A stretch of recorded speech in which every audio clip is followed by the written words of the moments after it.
Okay, right, we are live. Brilliant. Okay, so welcome, Sarah. So this evening, I have the wonderful pleasure, as always, of chatting to the delightful Sarah Dupont. Many of you will have seen Sarah showing up in the group each week, bringing her wonderful gift of oracle card readings, and I'm so grateful that you do that, Sarah, and I know the members of the tribe are as well.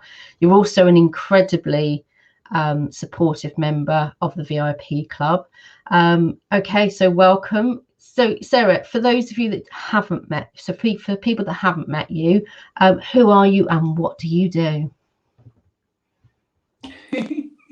So, hi everybody. Thank you, Abby, for inviting me to come on this evening. So, as you know, I'm Sarah. I work mainly as a hypnotherapist. I've been a therapist for 25 years. I also offer past life regression, which was part of my hypnotherapy training.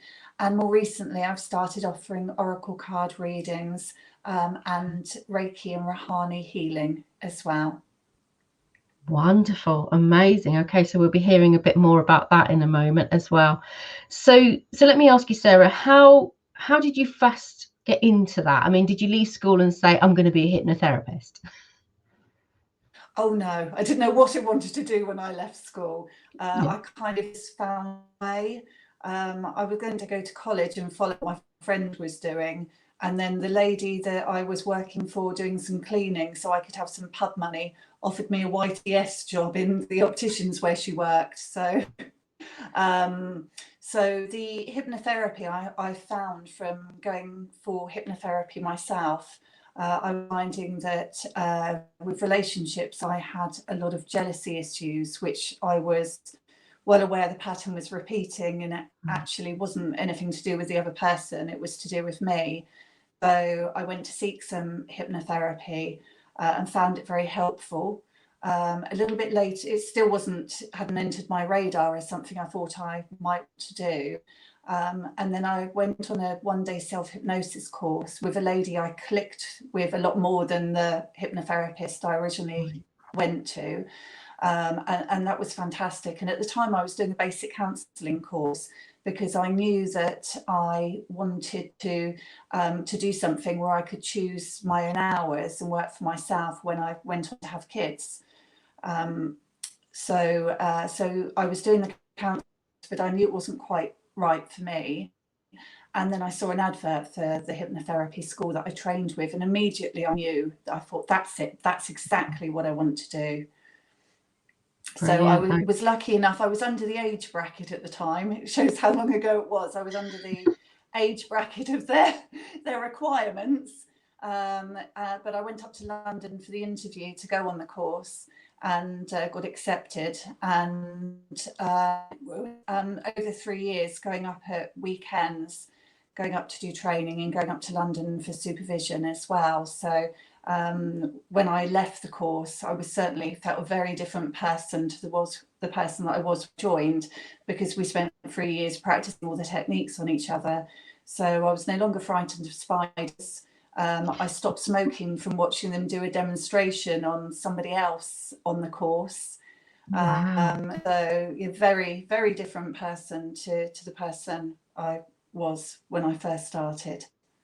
Brilliant. Yeah, so that's the journey, isn't it? So so as many will know, I started off counselling, doing the basic counselling course, and then even with the coaching, it's like the course itself, a lot of it is, it's about learning about yourself, isn't it? And so it's a wonderful experience. That's amazing, isn't it? So 3 years of training. So there's lots of different types of like coaches, lots of different types of hypnotherapists. What kind of hypnotherapist are you? Well, one of my clients described me as her hippie hypnotherapist. Okay. I wouldn't necessarily use that to advertise myself, but I'm okay with it. So a lot of people call themselves clinical hypnotherapists, and for me that term has never sat well. I would probably use the term holistic hypnotherapist, because the tools I've got in my toolbox, yes, a lot of them obviously came from my hypnotherapy training, but actually a lot of them are ones that I've picked up along the way. So they could be from self-help books, they could be from spiritual books. What I found is a lot of the spiritual way of looking at life actually is exactly the same as the hypnotherapy teachings, but looking at it just from a different wording. Yes, I've sort of got a vast toolbox now, and it's quite eclectic. Absolutely. So you were an avid learner as well, like many of us in the VIP club. Yeah, we love to learn, don't we? And yeah, so we can learn an awful lot through through being with other people, but also life experiences, and also educating ourselves. And that's what brings it all into the lovely mix, isn't it? So when we talk about our unique selling points, what separates you from other therapists, what makes me different, it's all the little bits, isn't it? So holistic hypnotherapy, I love that, absolutely love that. So you're a crystal fan, you love the crystals. Absolutely. Yeah, and so I learn so much from you. Every day's a school day when I spend time with you, Sarah. So where did the oracle cards come in? When did you bring that into the mix, into the business? It was something I hesitated about actually telling people I did for a long time. I've been doing readings for friends, very successful readings for friends. There's a few key moments that sort of took both of us by surprise of what was being shown in the cards. I had one lady who told me that she actually asked her girlfriend to marry her because of the card reading that I'd done, because she had decided she wasn't going to ask her again, because she'd asked her about 4 times and it always her other half said no. And then after this reading, she asked her other half said so. Feedback like that is always really nice. And I think one of the reasons why I was resistant to put it out there as something I offered was because I was always slightly worried that people wouldn't take me seriously as a hypnotherapist. Even, 25 years ago, things I think have changed an awful lot. And even the past life regression I had on a separate leaflet to the hypnotherapy, because it had been said to me as well by several people that people aren't going to take you seriously as a hypnotherapist if you're offering this. So and for some people, obviously, I'm not going to be the right fit. They're probably better going to see somebody who does regard themselves as a clinical hypnotherapist, rather than somebody who has the beliefs that I do, which is more you go with your intuition, you go with the flow. It's I think nowadays as well, it's very easy to find the therapist that's right for you, because you can have a nosy at them online. You can see things they've written, you can see their picture. Whereas when I first qualified, it was the good old yellow pages. Absolutely. And even back then, I would say to people, ring round, speak to a few people, and go to who you feel comfortable with. Yeah, absolutely. So that's a really, really good point, isn't it? So nowadays there's more choice, there's more visibility. So not that long ago, you had to look in the phone book if you wanted to remember someone's phone number, and it was the yellow pages, wasn't it? So nowadays, so we have social media, don't we? And we all do a little dance with the love-hate of social media. But visibility, so people need to know, get to know you, don't you? Because suddenly we are actually on almost a level playing field with lots of other people, aren't they? Most people would go through the yellow pages and pick the person that maybe was on closest to them geographically, without knowing anything else. Now we're international, we're global, aren't we? So that's amazing. We are, absolutely. So let me ask you, Sarah, people told you that potential clients wouldn't take you seriously if they knew that you had a gift, used oracle cards, were spiritual, etc. Have you found that is true? What's been your experience? I think the people that, yes, there would be some people that would put off, absolutely. But then they may not be the right fit for me anyway, for the therapeutic relationship, because the lovely thing about hypnotherapy is it is the relationship. It's just, I'm just a guide. The person is taking themselves down to whatever trance is right for them, which is just a form of daydreaming anyway. So trance and hypnotherapy isn't something new. Just using it in that guided way is the thing that's new. So I think, yes, yeah, there's got to be that rapport there. Absolutely. Which So was for one of the you, reasons. Sorry, no, go I on. was going to, no, I was just going to say, Sarah, so for you, so as a business owner, you know, when we talk about engaging with our ideal clients, yeah, so it's just as important for you to gel or have a relationship or synchronicity or some sort of bond with your clients, isn't it? So whilst you can work with people who maybe don't own any crystals, I mean, how crazy would that be? But yeah, who wouldn't want crystals? But you can absolutely work at that level. But yeah, so finding people that you have that sort of similar bond with feels better for you, does it? Absolutely. I think I've been lucky in life in that I do tend to fit in with most people. I don't judge anybody at all. Any reasons why I wouldn't get on with somebody actually might be my own judgments I put on myself. Maybe not feeling like I fitted in with them. So I think I'm very lucky. I can get on with most walks of life, most ages of life. I'm quite happy to randomly natter about anything, as you know. Yeah, absolutely. So yeah, so that brings me beautifully. So you are an absolutely incredible asset to the Mind Your Own Business Club. So anybody else, and this is what I often say to people, you know, when they come to join, yeah, you don't just get me. I mean, I'm delightful, but you don't just get me, you get all of you guys as well. And you know, you've really you've helped me, you've helped many of the ladies in the group as well. Let me ask you, Sarah, what's been the most surprising thing for you personally since joining and the club and doing the mindset work? What's been the biggest surprise for you? Gosh, I think where I am now, if somebody had said when I first met you, you're going to turn up to your desk every day and be happy to sit down and just get stuff done, I would have thought they were off their noodle. I Really? really Wow. wouldn't have thought that where I am now was possible. Yeah. So what does it feel like to be where you are now? What's it feel like to turn up to your desk every day happy? I couldn't imagine not.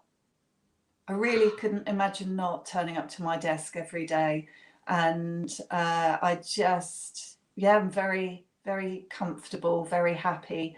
As you, our amazing group session earlier, thank you, made me realise exactly how comfortable I am in this space right now. And it's time to stretch that a little bit more. So yeah, time to shift on a little bit more, which is exciting, not overwhelming, but yeah, exciting. And never something I thought I would be doing willingly. Thought you'd have to drag me there kicking and screaming. Yeah, absolutely. So you often talk about the resistance to be a grown up, and we want to still have fun. And as we were asked in Christine's Power in Aging, so we both went to an event, didn't we, the other week, at the weekend. We were, how old would you be if you didn't know how old you were? Yeah, so I'd like to think I'm still a child at heart, but yes, we are grown ups now, aren't we? Didn't quite turn out to be. There was a resistance there to, oh, it sounds boring, doesn't it? Yeah, so is being a grown up as boring as you thought it would be? No, I don't know what I was making all the fuss about. And when you're a grown up, you get to earn money, don't you? And you get to choose what you spend it on and not have to ask permission. So so that's amazing, isn't it? Absolutely incredible. So okay, so coming back to your hypnotherapy business then, so who what would you say to someone who has never tried hypnotherapy or any kind of therapy? What would you say to somebody that was thinking about it? How would you explain it to them? How would you describe how it could probably help them? Let's assume somebody's maybe got some issues with anxiety. Yeah, absolutely. And anxiety is certainly the biggest thing that brings people forward in some way, shape or form. So I would obviously dispel the myths about hypnotherapy and stage hypnosis, how people think that, you know, I still do get from time to time, they're going to make me cluck like a chicken. Not as often as when I first qualified and Paul McKenna was on the TV, but it's still something that sits with people's mind. And in fact, I had a conversation with somebody today with a religious upbringing that you know, one of her things is, you know, she'd been told kind of that it's almost the work of the devil, you know, that it's mind control and like bordering on cults. And apparently it's the quickest way to get rid of a Jehovah's Witness is telling me you're a hypnotherapist. But yeah, to just explain that it is just our own body's ability to daydream. And as I said to you earlier, that all I am is a guide. The person is completely in control the whole time. And people seem to think that it's going to be almost like some sort of general anaesthetic that you kind of put to sleep and woken up afterwards. And it really, really isn't. It's very, very similar to guided meditation. And some people relax really deeply and are kind of away with the fairies. And some people feel like they're still very much in the room. But deep hypnosis is that really nice, snug, comfortable feeling. Like when you wake up but you're not fully awake, that kind of snug duvet feeling. That to me is what deep hypnosis is like. But everybody's different. Some people find it easy to relax and some people don't. But it's not the relaxation that works. It's really about using your mind in the right way. And the mind wants to help absolutely unconditionally, but very often we fed it the wrong information and it just keeps repeating the same old, same old. So when it gets into any situation, it looks for a previous time to pattern match to. And if it was one where somebody felt anxious, the mind goes, oh, I know what to do here. I need to feel anxious. So just automatically brings those feelings on, which is why people often find that things like anxiety get worse rather than get better, because they just keep practicing doing it. The body keeps repeating it, and practice makes perfect. It's really good at doing it. And then we often we develop beliefs around it. We believe we're anxious. And if we keep telling ourselves that, our mind thinks, oh, okay, let's do more of that, you know, trying to help. So I always think hypnotherapy says, well, thanks very much, but we don't need that anymore. And allows people to let things just sort things out. To me, I just think it's absolutely amazing, and it can work so quickly as well. And people often find, although they come for one thing, they find everything getting better, because where they're working with their unconscious mind, which knows all about them and all the things they'd like to change, when they see the future as they would like it to be, their mind puts everything onto that. So very often I've had people who've come on a second session that said to me, oh, I didn't mention this last time. I was going to mention it at a later date, but it's still changed. So, and the lovely thing about it as well is you don't need to do a lot of rummaging around. People actually don't even necessarily need to tell me, exactly what it is that's going on for them, as long as I know that I'm guiding them in the right direction, because they're the person making the change. Then they will just do it. If people are ready for change, it just works. It really just works. Absolutely, absolutely. The power of the mind, yeah. And yeah, so we've all heard the horror stories about therapies, and people make their own assumptions, don't they? And yeah, so people's subconscious, it really can be a powerful thing. And with hypnotherapy, there's maybe that thought that, or counselling as well, you know.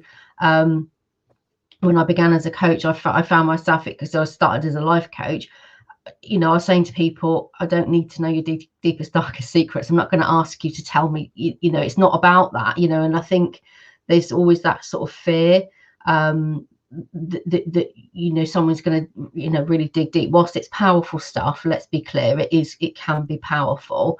Yeah, so the mind can heal itself, can't it? And you know, we've seen it. We've seen the evidence of how, when we pause, so the world's been on pause, hasn't it, for 12 months now. Just give yourself, because we can be so distracted. Even when we're feeling a bit isolated, we can be so distracted by other stuff, can't we? It's just giving that moment. Okay, yeah, so powerful stuff. And as you say, it doesn't take long, does it? So we can do mind work, so mindset, yeah. So it's that's doing it in the daylight, isn't it? It's putting the work in. It's, yeah, the logical. Sometimes the mind, and often clients will come to me and say, well, you've said it to me many times, I've been thinking about what we were talking about, and yeah, it comes at that moment when you're ironing or hoovering, or yeah, that moment when you relax, isn't it? That's when the change happens. Perfect, brilliant. Okay, so how do people get a hold of your wonderful gift, Sarah? How can people contact you?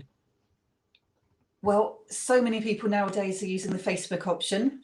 Okay. But yes, people. I did actually have a phone call. A real person phoned me today. That was unusual.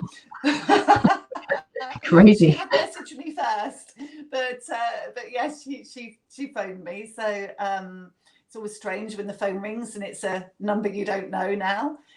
Yeah. So yes, email, most forms of contact, I'm there. Some I'm a little bit more present than others, like Instagram. I've got a page and I'm just kind of putting a few bits on there. And I have got a LinkedIn page as well. Have got a website. All of those things really are a little bit of a work in progress. They will need revisiting. The Facebook, as you know from having looking at my Facebook group, that has it's been where I interact the most. So any of those options are fine. Brilliant, perfect. Well, we'll make sure that all the links are in the comments as well, and we'll share those as well. So I'm just looking at the comments here. So we've had, so Alice has been here, Gemma's been here, and Charlene. So Charlene's saying she'd love to know more about Reiki. So is that something you could help Charlene with? Absolutely, yes. Okay. Yeah, very much. So yeah, Charlene, just send me a message to give me a prompt if you don't hear from me. Brilliant, perfect. But yeah, Reiki's great, and again, it just does what it needs to do. So Charlene, like me, I think Charlene and I were kind of like, we were sitting on the sidelines of the woo-woo, and we're loving it now. We can't get enough of it. So just to say, you do sell products as well. So you've got a wonderful Facebook group. So let's just remind people, it's Hypnotherapy for Positive Change. Yes. You've also, so what's the name of your Facebook group? Is it named the same? I think it's Positive Change Therapies with Sarah Dupont. It's something along those lines. Okay, all right. So we'll drop a link for that. And yes, so you do also sell wonderful items, salt lamps, crystal, all that kind of stuff as well. So if anyone's interested in that kind of I was going to say paraphernalia, but I'm not sure that's the right word. As good a word as any. Yeah, absolutely. And all of those again kind of came into my life. I mean, salt lamps I had anyway, and I was doing mind, body and spirit fairs to just talk about regression and hypnotherapy. And I decided to have some things on my table to cover the cost of the table for the day. And salt lamps were things I absolutely loved and actually got more of because I had a respiratory problem myself. I had pneumonia for several years, and salt lamps are linked to respiratory health as working as natural ionizers. They're meant to help with anxiety and so that's kind of how those came about. So my table was a bit of an eclectic mix of things I loved, really. Absolutely. So it's healing from all levels, isn't it? From all directions. Yeah, absolutely Yeah. amazing. So I often I say joke, but I'm not actually joking. You're like our little portal to the universe, aren't you? You are. Yeah. It's an absolute joy, and an honor really to have you in the Mind Your Own Business Club, because you just bring so much love and joy and energy. Really, really is appreciated. So thank you, Sarah, Thank so you. much for agreeing to do this. So thank you, ladies, for joining us. Yes, Gemma, it is a lovely group, isn't it? It's amazing. And yeah, lots of interaction in there. So thank you, ladies, for joining us. And yes, thank you so much, Sarah, for being here, and for My being pleasure. such Thank you. an important member. You're an absolute angel. Thank you. Oh, Oh, thank you. Thank you for all your support, to everybody in the group as well over the last year. It's helped me flourish into the individual I am today. So thank you very much, everybody. it's been a joy and a pleasure, and that's what that's what a safe space, that's what having friends around is for, isn't it? So yeah, it's amazing what we can Absolutely. achieve. Okay, thanks ever so much, Sarah. Have a great night, everybody. See you soon.